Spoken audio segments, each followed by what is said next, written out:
Hola, ¿cómo estás? ¿Bien? ¿Mal? ¿Más o menos? Bueno, no importa. El chiste es que estás aquí ahora y recuerda que nada es para siempre. Así que sonríe y agradece estos oídos que te permiten escucharme el día de hoy.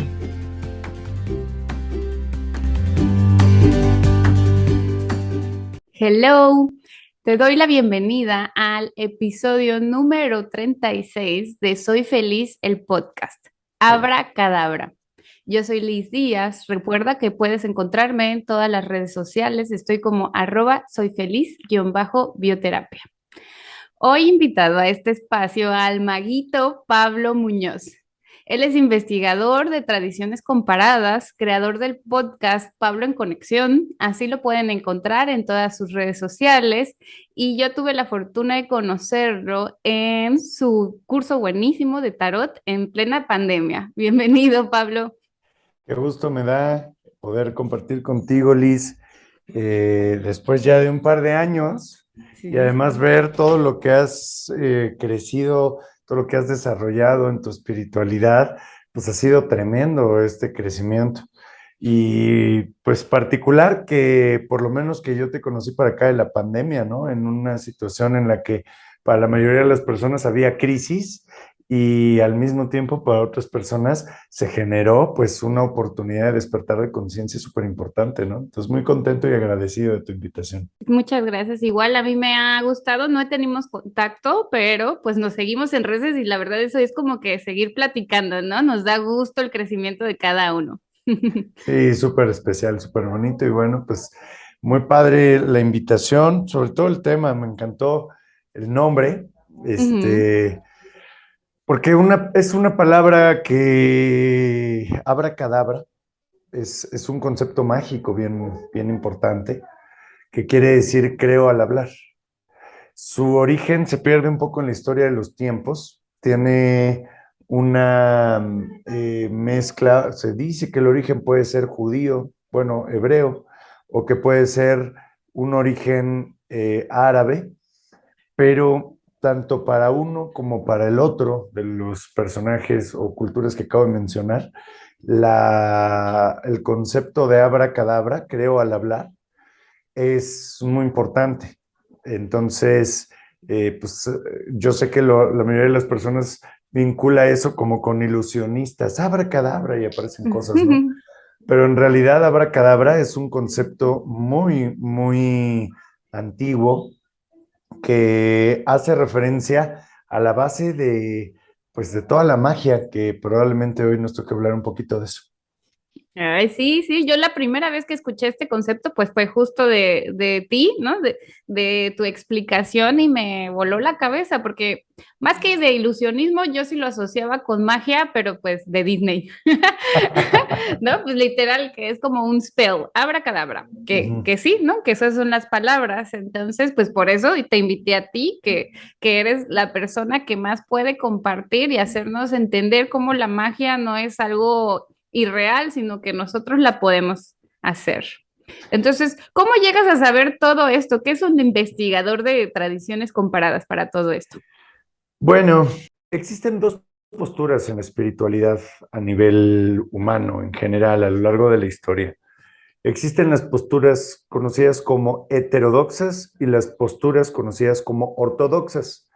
Las posturas ortodoxas son cuando comienza una cultura y empieza un desarrollo espiritual, una búsqueda, todo comienza en la naturaleza con, pues, lo que en Rusia se llama chamán, que aquí en nuestras tierras se le conoce con el nombre de Nahual, porque estamos en una región rodeado de cuatro grandes aguas, Nicaragua, Nicanagua, la Baja Náhuac, la Alaska y el Atlántico y el Pacífico se conocen como la Gran Anáhuac, que es la región que acabo de mencionar. Entonces, todas las tradiciones o todas las personas que nos desarrollamos con las formas propias de este sector, pues somos nahuales, no chamanes, porque el chamán es ruso, que quiere decir el hombre de visión. Pero todos los que comienzan con un trabajo natural, comienzan a acercarse a la naturaleza y de la naturaleza se van a ir creando toda una filosofía y toda una serie de comprensiones que terminan por crear mitología. Y esa mitología, cuando empieza y llega el conocimiento a ese punto, en un principio todo era una investigación, una apertura, una exploración, conjunto de ideas que llegaban y trataban de dar soluciones a las cosas. Pero en el momento en el que ya existe una mitología, una situación establecida, en ese momento la gente adquiere una postura ya muy firme, ¿no? Y dice, no, es que esto es así y es inamovible y aquí está el texto y entonces está escrito y esto no se puede cuestionar y esto es así y el fundamento es este. Y entonces eso forma un paradigma, un modelo mental, una estructura de pensamiento. En estas dos áreas que me mencionas, ¿cada uno tiene esa parte ortodoxa y heterodoxa o uno es No, ortodoxo y otro es? son polares. O sea, el heterodoxo es aquel filósofo que tiene su mente abierta y que Ujú. dice, yo voy a explorar el mundo y voy a descubrir y voy a entender que la verdad es la suma de las verdades, me voy a volver ecléctico, voy a salir a explorar y a conocer todo lo que hay y de eso voy a obtener mis conclusiones. Eso es ser heterodoxo. Que vendría a ser El, como la espiritualidad, pues es que también la otra es espiritualidad, solo que es ortodoxa. como Entonces son religión. la entendido por lo que la mayoría de las personas entiende lo que es religión, sí, pero religión proviene de un latín, del latín que quiere decir religar. Entonces, pues cuando tú estás haciendo un temazcal, te estás religando, estás en una religión. O sea, hay muchas cosas que están mal comprendidas como ese concepto. Entiendo que te refieres a la institución, ahí sí ya es heterodoxo. De hecho, el cristianismo, antes de ser catolicismo romano y que se volviera ortodoxo, era heterodoxo. Entonces, la parte, por ejemplo, católica heterodoxa se le llama gnosis y son escuelas pues muy completas, muy hermosas de conocimientos, de sabiduría. Y el catolicismo, que también es muy hermoso, pero es más ortodoxo, dentro de la, ahí sí, de la religión católica como iglesia, pues hay ortodoxos y hay heterodoxos. Ayer, por ejemplo, pues yo tengo un estudiante mío de tarot que es párroco y es padre, sacerdote. Entonces, con él yo me junto, hablamos sobre alquimia, hablamos sobre misticismo, me enseña el misticismo católico que es precioso y cada vez me gusta más, hablamos de santos, hablamos de química, hablamos de tarot, hablamos de cábala y eso no lo deja, eso no le quita su fe, ¿me entiendes? Y él tiene toda esta apertura, es súper heterodoxo. Pero igual hay otras líneas, como por mencionar una, el Opus Dei, que es de ultraderecha, que es súper ortodoxo. Ujú. Entonces, en la misma iglesia históricamente han tenido momentos de choque entre, por ejemplo, los franciscanos, que son heterodoxos, los jesuitas, que son heterodoxos, más exploradores, y los ortodoxos. Entonces, esta es como una parte importante a comprender porque el heterodoxo siempre será un investigador de tradiciones comparadas, porque es un buscador de la verdad sin creer que él está bien. O sea, hay algo que sucede en la ortodoxia muy particular, que es el hecho de que cuando tú crees que tú estás bien, que lo que tú conoces y tú estás estudiando y tú sabes es lo único real, tu mente deja de concebir otras posibilidades filosóficas.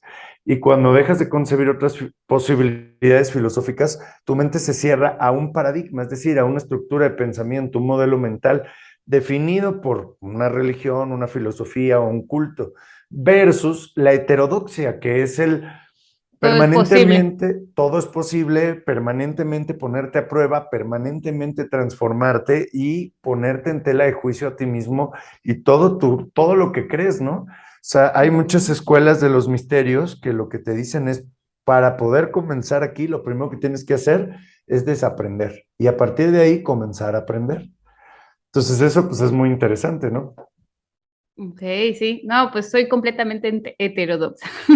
Sí, yo también soy Y heterodoxo. ser ortodoxo al final pues te lleva al juicio, ¿no? De esto es correcto, eso es incorrecto, esto es bueno, esto es malo. Sí, mi verdad es la única verdad.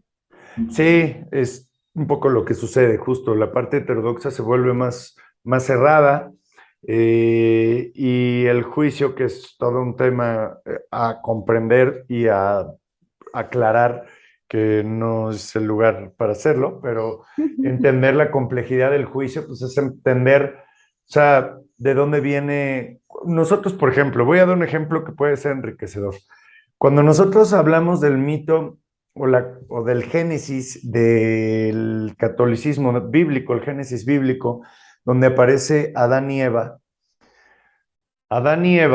estaban en un paraíso y ese paraíso los llevó en algún punto a que apareciera una serpiente que les da una manzana, ellos comen la manzana del árbol del bien y el mal y entonces son expulsados del paraíso.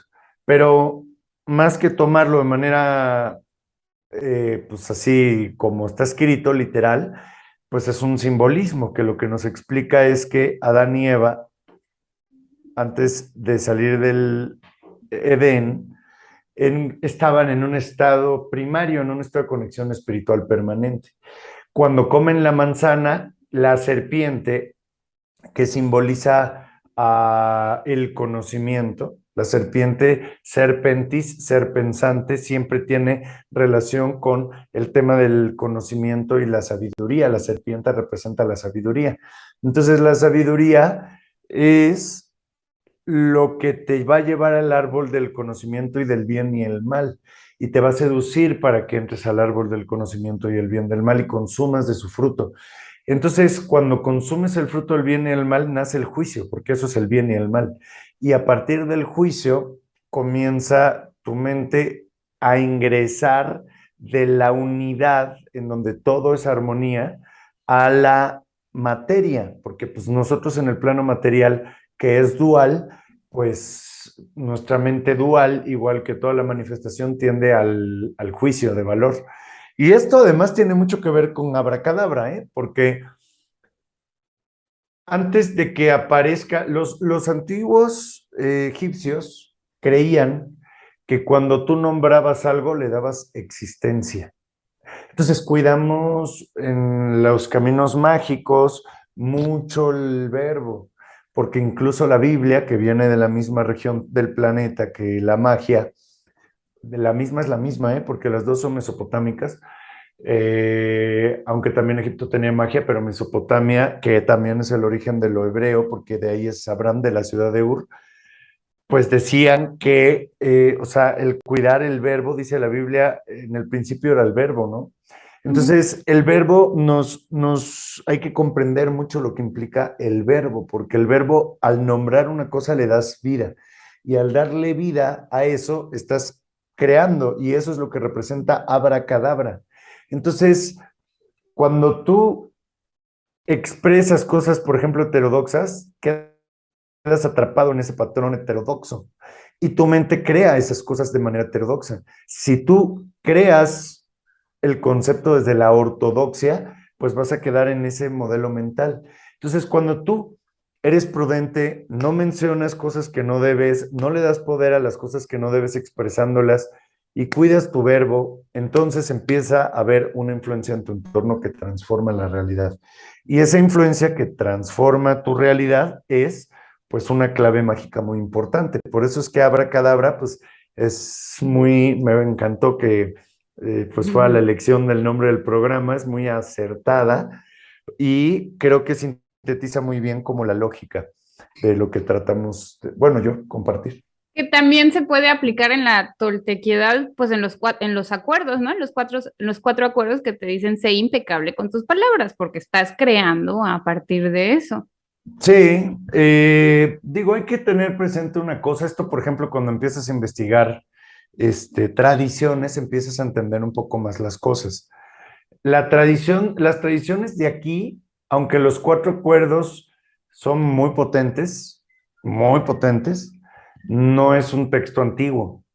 Y entonces los textos, la mayoría de los filósofos que trabajan y desarrollan aquí en las tradiciones mexicanas, toltequidad, mexicanidad, camino rojo, la mayoría, no los lacotas, dakotas, nacotas puros, ¿no? Porque pues conozco pocos, a pesar de que yo soy danzante del sol, pero conozco pues muchos mexicas, ahí sí, porque pues estoy en Tenochtitlan y pues soy danzante también y temascalero. Entonces, pues conozco a muchos y la verdad es que te das cuenta que los que traen un nivel filosófico más interesante traen mucha filosofía que viene de fuera. O sea, no es una filosofía pura mexicana, no es una filosofía pura de acá. La verdad es que cuando los españoles llegaron acá, sí hicieron mucho daño en ese sentido, porque en la imposición de la fe rompieron mucho la parte filosófica. Entonces, aunque se lograron preservar formas, la filosofía pura no está tan preservada. Pienso que el Camino Rojo sí la tiene más preservada, la mexicanidad. Sí empiezas a escuchar y te das cuenta que están hablando de una manera más hermética, te das cuenta que están hablando de una manera más influencia de espiritualidad, que fue lo que trajo España, porque España cuando llegó aquí no solo trajo el catolicismo, también trajo muchas otras cosas que enriquecieron y formaron pues todo el fundamento que existe en México cultural, ¿no? Entonces, dentro de ellos, pues también llegó la alquimia, también llegó la magia, también llegó el tarot, llegó la cabalá, llegó pues muchas otras cosas, ¿no? Entonces los españoles no solo trajeron el catolicismo, trajeron todo lo europeo, y lo europeo, hablarlo y entenderlo es complejo. Bueno, entonces no estuvo tan grave. No, no, está muy bien. Lo que pasa es que trato como de transmitir el hecho de que la gente, los abuelos y la gente de sabiduría de acá, que ha escrito cosas tan grandes y valiosas como ese libro, entre otros, Antonio Velasco Ujú. Piña, o sea, hay grandes exponentes de la toltequidad y la cultura de nuestras tradiciones, pues pienso que Tien- pueden estar muy influenciados, es lo que trataba ok, de compartir. sí. Tiene Pero influencia bueno, en esto que me estás mencionando. es correcto, pero el conocimiento es maravilloso. Los Cuatro Acuerdos es un libro casi obligatorio para cualquier persona que quiera seguir un camino espiritual real. Bueno, o sea, conocerlo de aquí y hacer un buen camino, un buen camino. Ujú. ¿Y cómo es que tú descubriste esto, este poder de Abracadabra? ¿Cómo fue tu camino a tú encontrar tu magia? Mira, ha sido muy complicado porque, pues yo me inicié hace muchos años. Yo empecé mi camino espiritual en la masonería hace 20 años. Para mí la masonería es la escuela más importante que he experimentado yo, porque ahí desperté mi conciencia. Y aunque la gente no entiende o entiende someramente qué es la masonería, mi experiencia, hablo de mí sin querer dar puntos de vista que salgan o se despeguen de mí. La masonería a mí me fue llevando de la mano. Primero la masonería me acercó a las tradiciones originarias, la masonería me acercó al yoga, la masonería me acercó al judaísmo, la masonería me acercó a la astrología, a la magia, y finalmente es gracias a las llaves que recibí ahí que hoy día pues estoy ya estudiando alquimia. Acabo de regresar de estar 2 meses en España, donde fui a hacer una búsqueda profunda de alquimia a la zona al Andalusí, que es, o al Andaluz, que es la zona sur de España, donde estuvieron los moros y donde se desarrolló la alquimia, cosa que me permitió comprender a profundidad o lo más profundo que había logrado entender este concepto de abracadabra. Entonces, poco a poco las herramientas, o sea, es muy particular, pero pues, bueno, yo soy heterodoxo, naturalmente, soy investigador de tradiciones comparadas.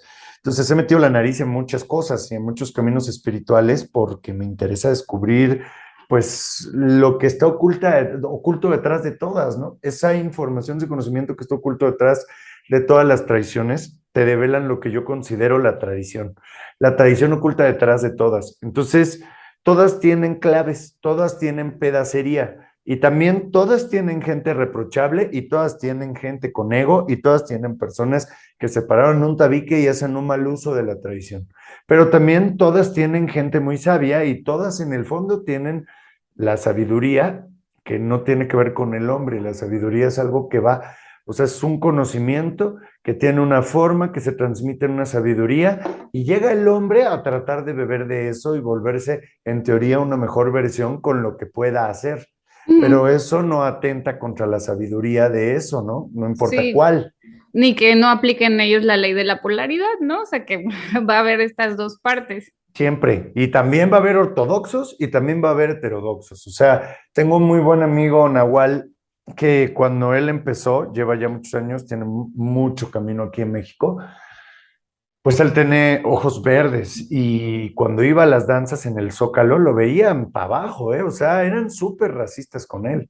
Y el por tener los ojos verdes y se ganó el respeto porque la verdad es un guerrerazo y creó un movimiento importante y fundó un Calpul y es muy respetado hoy día en la tradición, pero al principio lo veían así para abajo, ¿no? Entonces, esos son ortodoxos pues son los que tienen los rasgos más indígenas, que de pronto ven que viene alguien con ojos verdes, no ahorita, ¿no? Pero estamos hablando de hace 20, 30 años. Y este cuate, pues sí llegaban y lo trataban mal y no le hablaban y lo maltrataban psicológicamente. Entonces, te das cuenta que la ortodoxia será en todos lados, pero también hubo gente heterodoxa que le abrió las puertas, que le transmitió, que le enseñó y él se volvió como un difusor.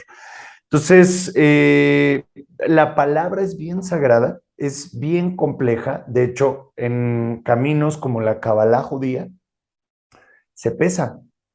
Hay una ciencia que se llama la gematría en la Cábala, en donde o sea, cada letra hebrea tiene un número asociado y entonces con base a lo que tú digas, pues tiene letras, esas letras tienen un número cada una, se suman, se obtiene un número y con eso puedes comenzar a crear ciertas asociaciones sobre inteligencias o fuerzas del universo que a través de estos números se expresan.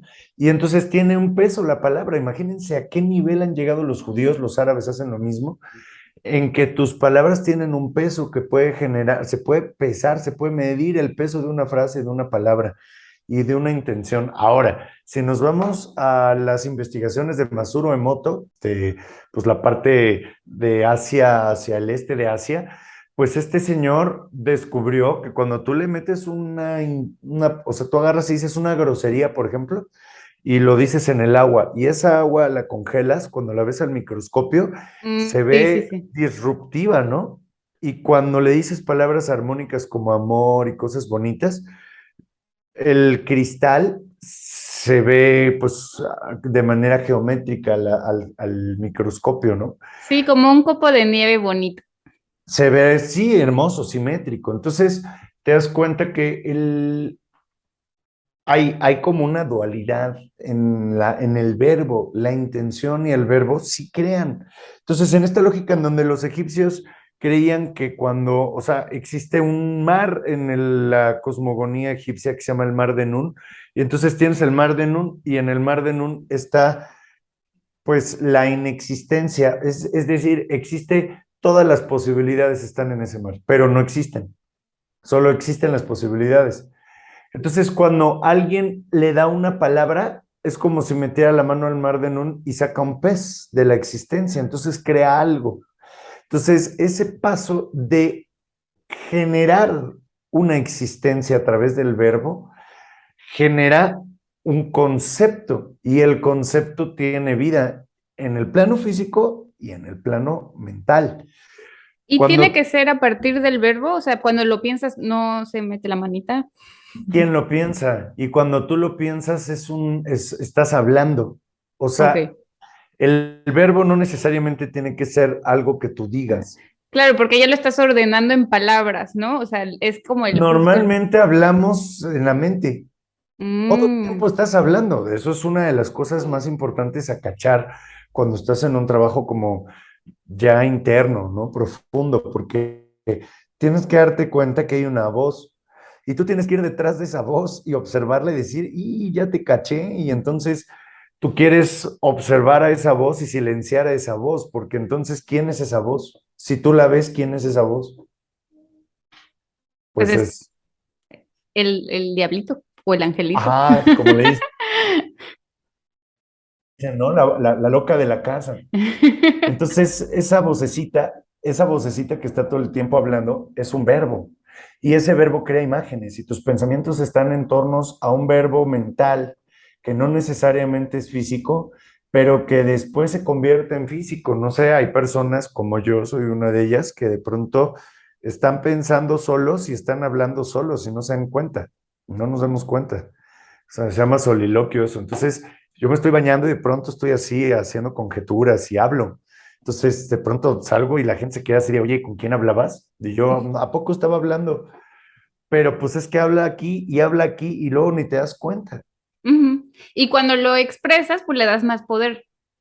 No, pues cuando lo expresas ya está completamente, o sea, ya tiene vida mental y tiene vida física, ya le diste un cuerpo. Y es que ahí hay que dejar como algo claro que es importante. En el plano mental viven, hay seres, hay muchos seres en el plano mental, es otra dimensión. Existe la dimensión física, existe la dimensión mental y existe la dimensión espiritual. Cada una tiene sus leyes y sus formas distintas de operar. En la dimensión mental, así como en la dimensión física hay una ardilla y de pronto pasa un conejo y de pronto pasa un ratón, en la dimensión mental también hay cosas vivas. Entonces, el problema es que en la dimensión mental tú ni te das cuenta que estás en una dimensión mental. Entonces eres una presa fácil para muchísimas entidades que no tienen cuerpo, porque no necesariamente quiere decir que tengan un cuerpo físico. Entonces llegan en el plano mental y te ven y tienen la cualidad de observarte y ver tus áreas de oportunidad, ver tus vacíos, tus carencias y se alimentan de tu inestabilidad emocional. Entonces lo que hacen es que se te pegan y empiezan a chuparte y empiezan a, digamos que a sembrarte ideas traumáticas, pensamientos conflictivos, situaciones que empiezan a dejar a ser inestable, ¿no? Tus pensamientos te generan inestabilidad. Y con esa inestabilidad de los pensamientos comienza una inestabilidad emocional. Y con esa inestabilidad emocional se alimentan. Entonces, hay muchas entidades que cuando tú estás pensando cosas con tu vocecita, están adquiriendo, a veces ni siquiera es tu voz la que empieza a hablar, sino es la voz de otra cosa que te está ahí metiendo ruido y se alimentan de ti y de ti, ¿no? Tu energía, porque en vez de estar en tu centro y estar zen y estar en un momento de gozo, pues estás en un momento de crisis, de inestabilidad, de tristeza, y de ahí ellos se mantienen vivos, ¿no? ¿Y estas entidades, cuál sería su propósito? O sea, tienen como, o sea, se tienen conciencia de estas, de ellos Comer, mismos y es para, pues nada más poner divertida la vida o qué, o porque, es su comida, es su alimento. O pero, sea, a ver, existen unas entidades que nosotros llamamos egrégoras. La egregor o la egrégora es mm, una energía que cuando tú piensas algo positivo, ¿no? Yo agarro y digo, ay, me encantó ver a Liz, le deseo la mejor vibra, crea un pensamiento. Ese pensamiento se vuelve una energía viva. Y esa energía viva, pues necesita alimento. Y ese alimento soy yo, porque yo le di vida, soy como su mamá. Entonces, ese pensamiento va a regresar a mi mente y me va a pedir alimento con la misma energía o intención que yo creé, que yo le di vida. Entonces, si yo tuve un buen pensamiento, regresará un buen pensamiento. Si yo tengo un mal pensamiento, regresará un pensamiento que me va a estar sacando ira, por ejemplo. Entonces tuve un pensamiento de ira, proyecté algo desde la ira y eso está alimentándose energéticamente de mí hasta que yo dejo de alimentarla y se muere o se va. Entonces, a esas energías que creamos con nuestros pensamientos las llamamos egregoras. Entonces, hay que tener cuidado con la egregor que estamos dando vida y que estamos alimentando. Entonces, dice Gandhi, ¿no? Gandhi, que pues ustedes lo pueden ubicar como el hombre que liberó a India, el independentista de India, o lo pueden ver como santo porque lo fue también. Pero Gandhi tiene esta frase que es, o sea, sintetiza de manera muy clara la magia y lo que estamos hablando y lo que es abracadabra. Dice, ten cuidado de lo que piensas porque se va a convertir en tus palabras. Ten cuidado de tus palabras porque se van a convertir en tus acciones. Ten cuidado de tus acciones porque se van a convertir en, en tus hábitos. Ten cuidado de tus hábitos porque se van a convertir en tu destino. Ok. Y así es esto. Tus pensamientos hacen tus palabras tus acciones, tus hábitos, y tus hábitos atraen la realidad que estás viviendo. Ok. ¿Y cómo le Entonces, podría hacer una persona para cuidar sus pensamientos? pues lo primero que tiene que hacer una persona para cuidar sus pensamientos es observar sus pensamientos. Y para observar sus pensamientos necesita despertar su conciencia. Y para despertar su conciencia necesita entender qué es la conciencia. La conciencia la definimos como la capacidad de estar en el presente. Ok. Entonces, cuando yo estoy en el presente, dejo de estar pues atrapado en las oscilaciones de los pensamientos, ¿no? Y cuando yo dejo de estar atrapado en las oscilaciones de los pensamientos, es decir, en el ruido mental, ¿dónde estoy? Pues estoy en el presente. Y cuando estoy en el presente me puedo cachar y veo la vocecita que está haciendo ruido y entonces puedo empezar a controlar mis pensamientos. Para eso específicamente es yoga. Yoga, el texto en donde el yoga está escrito se llaman los Yoga Sutras de Patanjali. O sea, un yogi que no ha leído los Yoga Sutras de Patanjali, ya no digas estudiado, leído por lo menos los Yoga Sutras de Patanjali, pues es un practicante de posturas, que está muy bien, puede ser practicante de respiraciones, que está muy bien, pero no entiende qué es yoga. Porque yoga es, o sea, tiene una parte teórica, ¿no? Muy, muy completa. Entonces, yoga se define como detener los pensamientos en el texto que acabo de mencionar, los Yoga Sutras de Patanjali. O sea, aquí es como la primera vez que se presenta esta, o sea, esta postura o este nuevo conocimiento de que hay que detener los pensamientos a través del yoga, o antes alguien lo había. Pues todos han deducido lo mismo, porque, o sea, desde la Iglesia Católica han comprendido, ellos practican la contemplación, que es una forma de tener los pensamientos. En la alquimia, fíjate esto tan apasionante, la alquimia es una ciencia que es el conocimiento tradicional que proviene de Egipto. Alquimia quiere decir, o proviene de alkemit, y alkemit, que es una palabra árabe porque los árabes en alguna etapa de la historia de la humanidad la preservaron y la cultivaron profundamente. Alkemit quiere decir lo que proviene del interior de Kem, o las ciencias de Kem. Y Kem es la forma en la que los egipcios se llamaban ellos. O sea, ellos no eran egipcios. La palabra egipcio es una palabra griega para hacer referencia a Kem. Entonces, Kem quiere decir la tierra negra, que lo diferenciaba de la tierra amarilla. La tierra amarilla, pues, era el desierto, y la tierra negra, pues, estaba del Nilo. Entonces, Kem es la tierra negra, donde se desarrolló la cultura al lado del Nilo.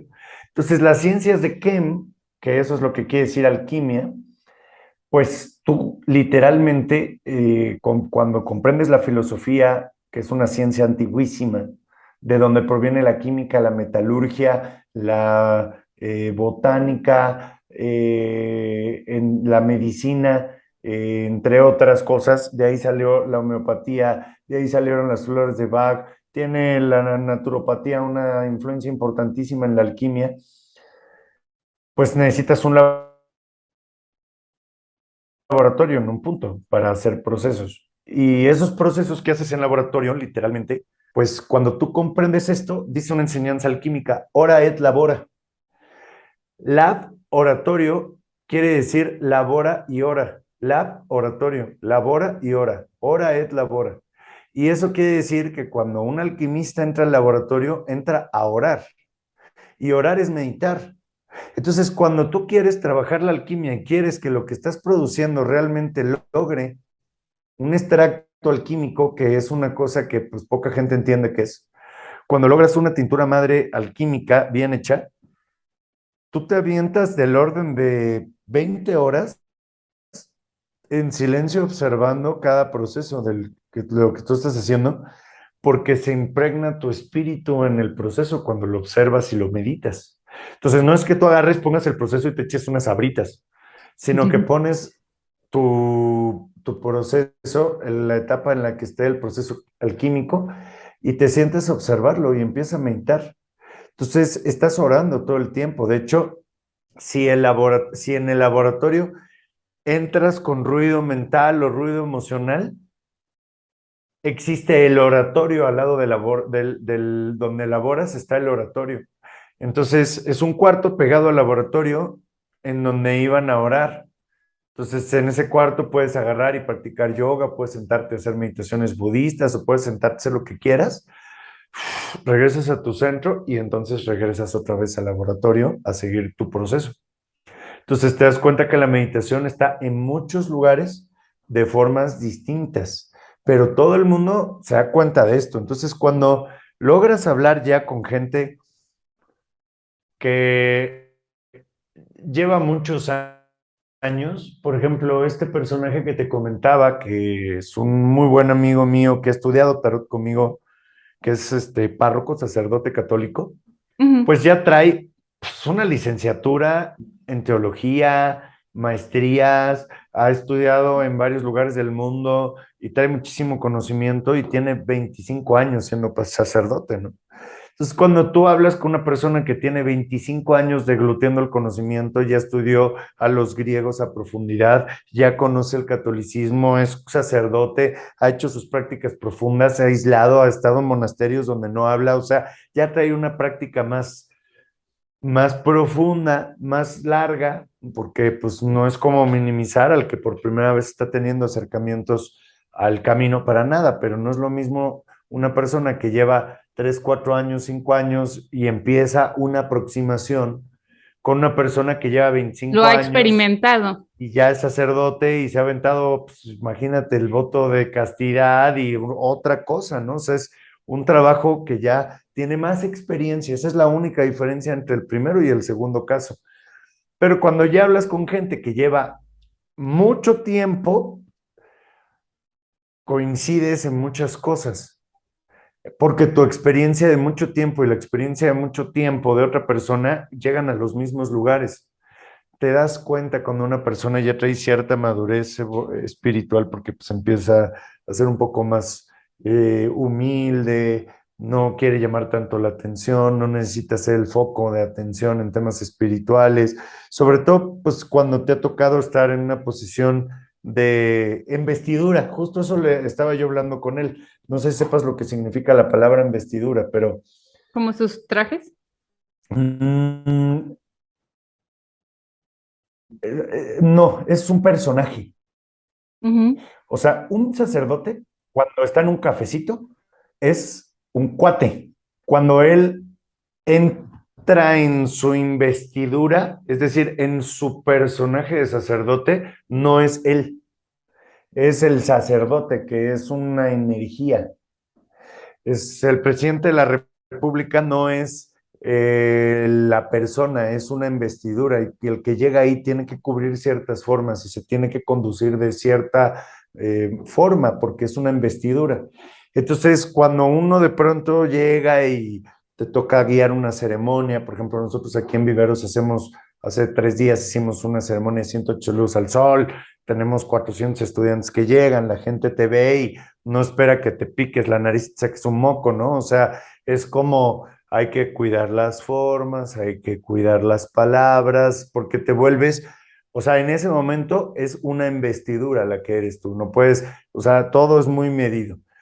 Cuando dejas la investidura, pues ya eres el humano normal, ¿no? Y no es que ahí no seas el humano normal, es que ahí tu investidura es un traje espiritual que te eleva y te permite conectarte.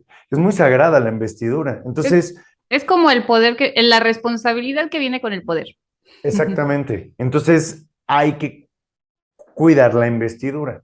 Entonces, cuando ya hablas con una persona que entiende eso, que ya ha estado frente a mucha gente, que trae esa experiencia, que ya lo vieron para arriba y se subió a un tabique y ya cometió errores, ya se avergonzó de sus errores, ya vio las causas de no autogobernarse, o sea, hay muchas cosas que pasan, no sé, cuando llevas 10, 15 años frente a un micrófono o en ciertas posiciones que te hace madurar de una manera diferente las cosas. También el hecho de que de pronto guías ceremonias y a la gente se le meten cosas y tienes que aprender a quitárselas. Entonces, todas esas experiencias acumuladas te van volviendo una persona, yo pienso que más discreta y una persona que tiene menos necesidad en ser visto o ser aceptado, porque pues más bien ya hasta como que lo ves así de, uff, es mi chamba, la amo, lo hago con todo el compromiso, pero ya más lo que quiero es como un poco más el retiro, el estar menos en cámara, estar más tiempo para estudiar, más silenciado, y eso también le pasa a él. Entonces es coincidente y que finalmente pues su tendencia a decirse como monje, él me dijo. ¿Ah, sí? Pues, sí, porque al final del día el monje es el hombre que ya vive en retiro permanente, se la pasa estudiando, leyendo y hace sí, cosas allá, pero está rezando, ¿no? Está en contacto directo con Dios. Entonces es un poco la tendencia en un camino ya como, ¿quién quiere eso, no? No todo el mundo lo quiere y no todo el mundo tiene que irse allá. Para Pues, principiantes, yoga. también yoga, los yogis se van a las cuevas, ¿eh? Pero, o sea, cualquier cosa es para principiantes, más bien tú qué tanto quieres profundizar en el camino, porque además el camino es personal, no es correcto o incorrecto ninguna de las cosas que hagas, ni dónde estás parado en el camino. Camino es personal y lo que te aporta es lo correcto para ti. Entonces, incluso las personas que están paradas arriba de un tabique y se sienten maestros espirituales y ya cayeron en ese ego, que yo creo que todos hemos caído en algún punto, están muy bien, aunque sean, a veces digas, ay, es un poco pedante, o, ay, no, como que no me vibra tan bien, lo que sea, pero ya está en un nivel mucho más avanzado que una persona que no tiene ni la más remota idea de lo que se trata de la espiritualidad. Entonces, pues todos son parte del camino y todo es sagrado y todo es bendecido. La cosa es lo que tú dijiste hace rato, que es muy sabio, no juzgar. Y ahí está lo difícil. Ujú, sí, pues al final si también te brinca lo arrogante del de enfrente es porque ahí lo traes. Si Exactamente, no, te pues pica no el lo vas. buche. Sí, porque al final del día ves a alguien arrogante, dices, pues lo reconoces y dices, ok, pues él está ahorita ahí y está bien, porque en el momento en el que lo trascienda y se dé cuenta que da mucha vergüenza, es que mira, yo sí he sido petulante en algún punto, me la he creído y he sido inmaduro, inmaduro en ese sentido. Entonces, cuando he notado, cuando me he cachado, cuando lo he visto, híjole, da un montón de pena, la verdad. O sea, te sientes muy mal, te avergüenzas. Porque ahí Entonces, entra el juicio otra vez. sí, porque te diste cuenta el error, ¿no? O sea, que dices, ¿cómo me atreví a decir, a hacer, a actuar? O sea, es vergonzoso, vergonzoso. Pero pues yo creo que es mejor, pues, sí, es por lo menos creértela. O sea, es bien importante creértela. Entonces, pues si tiene que pasar por ese proceso, más vale creérsela.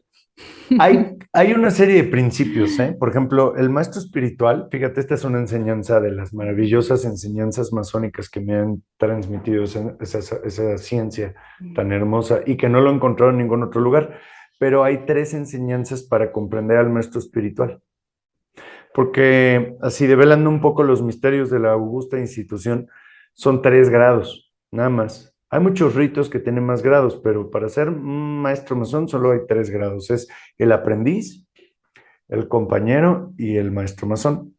Entonces, hay 3 enseñanzas para comprender qué es el maestro masón, donde te das cuenta y comprendes que sí es la masonería. Entonces, dice que el verdadero maestro es el eterno aprendiz.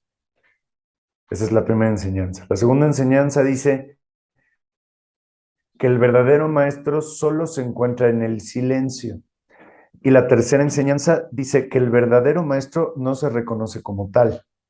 Otros maestros lo reconocen. Entonces, cuando tú te la crees, es muy particular, pero en este caso muy específico, cuando tú te crees un maestro, ya te la creíste. Y cuando tú te crees un maestro, ya te desviaste. Porque Ya el te verdad, volviste a bajar de ahí. ajá, porque el verdadero maestro, practica la humildad. Y eso es lo que lo hace una persona. O sea, en la humildad se encuentra la elegancia, en la humildad se encuentra la grandeza o sea, qué tanto te estás tomando, porque al final del día esto es cuánto puedes agarrar a tu ego y que no te agarre el ego a ti, que todos lo tenemos. Entonces ahí es en donde se encuentra la maestría, en ver a un hombre. Había un personaje que se llamó Antonio Velasco Piña. Este personaje lo cito porque es un personaje que en México fue muy apreciado, eh, porque él lo escribió libros como Regina, por ejemplo, que no sé si alguna vez escuchaste a este personaje. Regina es un libro que vale muchísimo leer, vale la pena leer. O sea, Miguel Ruiz, que escribió Los Cuatro Cuerdos, que tú nombraste, Antonio Velasco Piña, son como referencias de estos temas. Regina, en teoría, fue una mujer que vino aquí y vivió en la casa de Antonio Velasco Piña y murió en el 2 de octubre del 68, pero ella tenía una misión y hay toda una historia en torno a Regina, es muy especial el texto. Y Antonio Velasco Piña, cuando lo conocías, estuvo en Viveros con nosotros, era buen amigo. Y yo tuve la oportunidad de platicar muchas veces con él. Era un erudito, un tipo con un conocimiento historiador, escritor tremendo. Y alguna vez o sea, lo hablabas con él, lo escuchabas hablar y era tan una humildad, una discreción, este, impresionante. Y cuando él hablaba, bueno, era un desborde de conocimiento tremendo, pero siempre mantenía como esa cara de admiración y de sorpresa del niño, ¿no? El que estaba así, te escuchaba y era así el asombro de un hombre que dedicó 90, 80 años de su vida al estudio, a la investigación, al rescate tradicional, al compendiar la sabiduría de acá, y aún así lo veías con ese rostro así y los ojos abiertos, y wow, increíble. Pero, por ejemplo, él estudió en la GFU. La GFU fue la primera escuela de yoga que yo creo que hubo aquí en México. Entonces él estaba familiarizado con la masonería, él estaba familiarizado con el hermetismo, él estaba familiarizado con el yoga, que es ahí donde trataba yo como de decirte hace rato de tu muy acertada intervención y comentario de los cuatro acuerdos, donde yo creo que todos estos maestros sí están permeados por cosas que vienen de fuera y rescatan muchas cosas de aquí y sobre eso arman una tradición, porque la tradición de aquí se perdió. Entonces, pues digo, claro que estos textos son valiosísimos, hay que leerlos, pero sí, sí pienso que tienen como mucha influencia de lo de allá. Pero bueno, al final todos los caminos llegan a lo mismo, ¿no? Eso es lo que pues estás justo descubriendo en tus, o sea, esos son las tradiciones comparadas, ¿no? Como esos puntos en donde son congruentes. Exacto, y tú que también pues eres, o sea, tú eres una investigadora también. Entonces, esa sed que tienes del conocimiento y esa exploración que tienes también en tus búsquedas y en tus procesos, pues es lo que te va también nutriendo el alma y coincides, o sea, tú también tienes una mentalidad heterodoxa, eso que tú mencionabas y decías, no, pues es que es la espiritualidad. Pues sí, digo, los ortodoxos también tienen una espiritualidad a sus formas y lo que ellos creen y no puedes tampoco como decir, ay, están mal porque sería juzgar justo, ¿no? Volvemos a lo mismo. Volvemos al juicio. Entonces, pues más bien, cada quien tiene su proceso, cada quien está en su búsqueda. Y para cerrar un poco la idea del ortodoxo y el heterodoxo, hay un caso bíblico que para mí es muy especial, ahorita vas a ver por qué, que habla del ortodoxo que se volvió heterodoxo así, en un momento, o sea, pero no era un ortodoxo que dijera, ay, no, pues es que yo creo esto y esto es la verdad, pero pues está bien y pues lo que quieran. No, no, este mataba por eso, que fue Saulo de Tarso, un personaje bíblico muy importante, porque él era militar romano, pero era judío. Entonces él, en la época de Cristo, cuando muere Cristo, él estaba tan comprometido con el judaísmo que siendo un militar se fue a perseguir a Pedro y se fue a perseguir a los evangelistas para matarlos, no a los evangelistas, a los apóstoles para matarlos, ¿no? O sea, quería exterminar toda esa injuria, todo ese engaño que había dentro del catolicismo, del cristianismo en esa época. Entonces él agarra, va hacia Damasco con un ejército buscando a Pedro, que estaba en Damasco, y en eso aparece Cristo, todos lo ven, ¿no? Y le dice, Saulo, ¿por qué me persigues? Y en ese momento se queda ciego y le dice, busca a Pedro en Damasco y recuperarás tu visión, algo así le dice. Entonces se va a Damasco, busca a Pedro y cuando encuentra a Pedro, él comienza a ver otra vez y en ese momento se volvió, pero así, fan de Ah, no, Cristo. pues sí. Pues. Sí, ya sé, No, pero pues sí. fan. Entonces él llegó y dijo, es tan grande la gracia de Cristo que a pesar de que, fíjate cómo cambian las cosas, porque él era el ortodoxo, Pedro era el heterodoxo, el abierto, ¿no? Pero una vez que este cuate abre la conciencia al amor de Cristo y entra Cristo en su corazón y todas esas formas en las que se expresan los cristianos, este Pedro dijo, este conocimiento solo es para judíos. O sea, Pedro se volvió el ortodoxo. Mm, Y Pablo dijo, no hay forma, el mensaje de Cristo es para el mundo. Y empieza a darlo a todo el mundo, así, a todos los que se cruzaban, judíos o no judíos. Entonces, te das cuenta cómo de pronto cambia pues la sí, la ortodoxia y polaridad. la polaridad todo el tiempo, ¿no? Pues sonó como a una niña cumbres que va a ayahuasca. Ándale, exactamente. Pero que está muy bien porque, o sea, hace 20 años eso era hippie. Yo todavía cuando estudié la preparatoria, la universidad, ir a comer peyote era muy mal visto, o sea, era así lo peor que podría haber entre ciertos círculos. Y hoy día los mismos círculos llego y claro, yo dirijo ceremonias de hongos, dirijo ceremonias de jicuri también y pues ya me preguntan, ¿no? Y tienen curiosidad y entonces ya todo el mundo quiere explorar la ayahuasca y quiere ver de qué se trata. Entonces, pues está bien porque no importa qué clase social tengas, no importa, lo que importa es que empiece un movimiento de despertar de conciencia muy grande que hay actualmente, que cada vez más se hace como esta onda heterodoxa, hay una crisis espiritual que da oportunidad a que haya un renacer de las tradiciones antiguas y eso está padrísimo. Ay, sí, que por lo menos, ¿no? Ya tengan a quién preguntar, porque antes a lo mejor y tienes esa curiosidad y no sabes ni a quién preguntarle de dónde puedo ir o qué puedo hacer, porque están en diferentes clases sociales, como mencionas, ¿no? A lo mejor y nunca tienes este contacto. Entonces ahorita pues ya se está ya es universal, por así decirlo. Sí, es una bendición porque pues te encuentras en las ceremonias de ayahuasca a la tamalera y al empresario de las lomas juntos, ¿no? Y Ay, eso está sí. muy bien porque pues qué bueno que se abran esas posibilidades, que empresarios entren a temazcales y se llenen de lodo y pues o sea, poco a poco la espiritualidad y esa energía de la gran conciencia empieza a tocar a cada una de las personas y les hace abrir los ojos. Entonces está súper bien, a mí me da mucha felicidad, la verdad.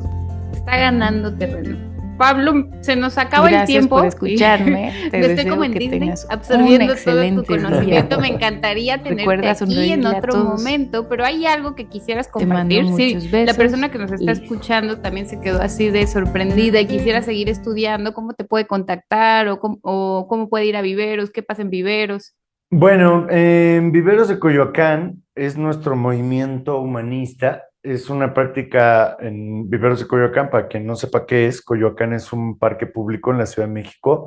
Es un parque público bien conocido y hermoso, porque dentro de la Ciudad de México, pues es un pulmón muy importante. Entonces, ahí damos una práctica gratuita todos los domingos, tenemos nuestro movimiento, nos hemos hecho una referencia en el sur de la ciudad con esta práctica, con este movimiento. Tenemos del orden de unos 70, 80 estudiantes todos los domingos. Es súper bonito el espacio, súper bonita la energía. Y pues ahí quien quiera llegar los domingos a las 11 de la mañana, tendría que buscarnos como Yoga en Acción Oficial en cualquier red social. O buscarme a mí, Pablo en Conexión, cualquier red social y preguntarme y ya les pasamos la información. La práctica ahí es gratuita, es súper bonita y vale mucho la pena. Y también, pues, si quieren estudiar, o sea, yo fundé un instituto de tradiciones comparadas, es a lo que me dedico. Entonces, realmente yo me dedico tiempo completo a investigar, integrar y transmitir, pues, diferentes tradiciones. Formamos maestros de yoga, damos temazcales, ceremonias tradicionales, y pues la parte hermética, magia, tarot, alquimia, cábala, pues también es como una de las líneas que más hemos estudiado y practicado. Entonces, si estás interesado en esto, pues búscame en Pablo en Conexión, en cualquier red social, escríbeme y ahí te podemos pasar información pues más comprometida sobre el sistema y lo que hacemos acá. ¿Es presencial o también hay virtual? Hay, o sea, las certificaciones de yoga pues son presenciales, tarot es online. Ujú. Ok, Y súper recomendado. muchas gracias, pues ahí nos conocimos tú y yo. Sí, sí, sí, que fracasé un poco porque era demasiada información que no sabía de nada. Ahorita por lo menos ya te escucho y ya lo puedo absorber, pero ahí era así como que entré en blanco y yo, numerología, símbolos, tarot, ay, me abrumé. Pero ya estoy, ahora sí que me voy a apuntar al siguiente, seguro, Pero seguro. mira todo lo que, aunque haya entrado de una manera subconsciente, pues mira todo lo que has logrado. O sea, estás brillante, radiante, empoderada, consciente, fuerte, luminosa, súper, Ay, te ves increíble. muchas gracias, espejito, espejito, espejito. Pues muchas gracias. Hasta aquí lo tenemos que cortar, solo porque se acaba el tiempo, no porque no hay preguntas que te quiera hacer, pero ojalá que sea a la próxima que vuelvas. Ajo, que así sea, me Ajo. encantará volverte a ver, querida. Te mando la mejor vibra y a la gente que nos escucha.